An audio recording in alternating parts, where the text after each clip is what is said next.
करीब 1.5 महीना पहले 10 मार्च को जब लोकसभा चुनाव 2019 का कार्यक्रम घोषित हुआ था, हम हरियाणा की बात करें तब प्रदेश में बीजेपी की पूरी हवा और टिकट की मारामारी थी। बीजेपी प्रदेश कार्यकारिणी की धड़ाधड़ मीटिंग्स और मोदी हवा का ही असर था कि मैदान छोड़ने का ऐलान कर चुके पार्टी के 3 सांसद अचानक बालाकोट एयर स्ट्राइक के बाद फिर टिकट पाने को आतुर थे और अब मैदान में हैं। पर अब अचानक लगने लगा है कि पार्टी घट रही है और अंदेशा है कि यह सिलसिला आगे भी जारी रहेगा। उसका सबसे बड़ा कारण यह है कि कांग्रेस ने सबसे अपने हैवीवेट चेहरों को मैदान में उतारा है। जब कांग्रेस के हैवीवेट चेहरे मैदान में आए हैं तो इससे तस्वीर बदली है। चौधरी भूपेंद्र सिंह हुड्डा खुद चुनाव लड़ रहे हैं, प्रदेश अध्यक्ष अशोक तंवर खुद चल रहे हैं, किरण चौधरी की बेटी श्रुति चौधरी फिर चुनाव लड़ रही हैं। तो मतलब कांग्रेस के जितने भी प्रभावी चेहरे थे उनके मैदान में आने से अब तस्वीर का जो है वो बदली है।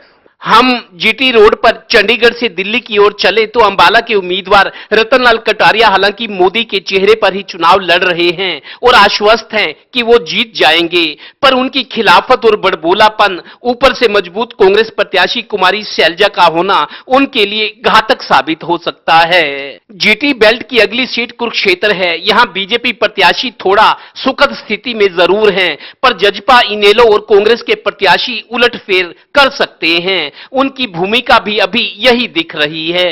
करनाल में मुकाबला बीजेपी और कांग्रेस के बीच है। यहां कांग्रेस प्रत्याशी अभी पिछड़ने के बावजूद अपने हुनर और हुड्डा के आशीर्वाद से मारक क्षमता पैदा कर सकते हैं। दिल्ली पहुंचने से पहले सोनीपत के बीजेपी उम्मीदवार रमेश कौशिक को भी लगातार गांव में सवालों और विरोध का सामना करना पड़ रहा है।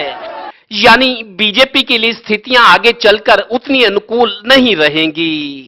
जो सत्तारूढ़ दल के उम्मीदवार हैं, सरकार से लोगों को काफी अपेक्षाएं थी और जो इस समय सांसद रहे उन पे लोगों की काफी अपेक्षाएं थी, उन कसौटियों पर वो खरा नहीं उतरे, इसलिए लोगों में रोष है। रोष का आना स्वाभाविक है। वहां की स्थानीय समस्याएं उन्होंने नहीं उतनी रुचि ली। अब उस समय पहले तो ये लोग रमेश कौशिक और धर्मवीर सिंह कहते रहे कि हम लोकसभा का चुनाव नहीं लड़ेंगे, इसी हिसाब से वो अपने मतदाताओं से दूरी बनाए रखी। अब पार्टी ने दबाव डाला या उनका खुद वो ये रहा कि उन्होंने चुनाव लड़ने के ऐन वक्त पर तैयार हो गए, लेकिन मतदाताओं में तो संदेश स्पष्ट गया। अब चाहे वो कितनी भी मिन्नतें करें, लेकिन लोगों में जो एक छवि बन चुकी है वो छवि अब मिटने वाली नहीं है।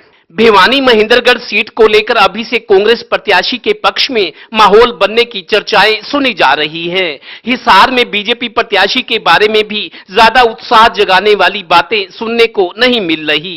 गुरुग्राम की खबरें ये हैं कि मंत्री राव नरबीर और सीएम के समर्थक अलग और उम्मीदवार राव इंद्रजीत के समर्थक अलग अलग मोर्चा संभाले हुए हैं। हालांकि मकसद एक ही है, यानी 10 में से बीजेपी की 7 सीट फंस गई लगती हैं। उधर कांग्रेस ने अपने सभी बड़े नेताओं को फील्ड में उतारकर बीजेपी के रास्ते में कई स्पीड ब्रेकर खड़े कर दिए हैं।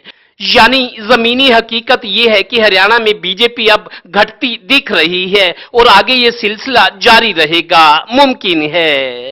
हरियाणा में बीजेपी बेशक पूरे दमखम के साथ मैदान में है, पर 10 का दम अब आसान नहीं लगता। इसके कई कारण हैं, क्योंकि कारण है तो मुमकिन है।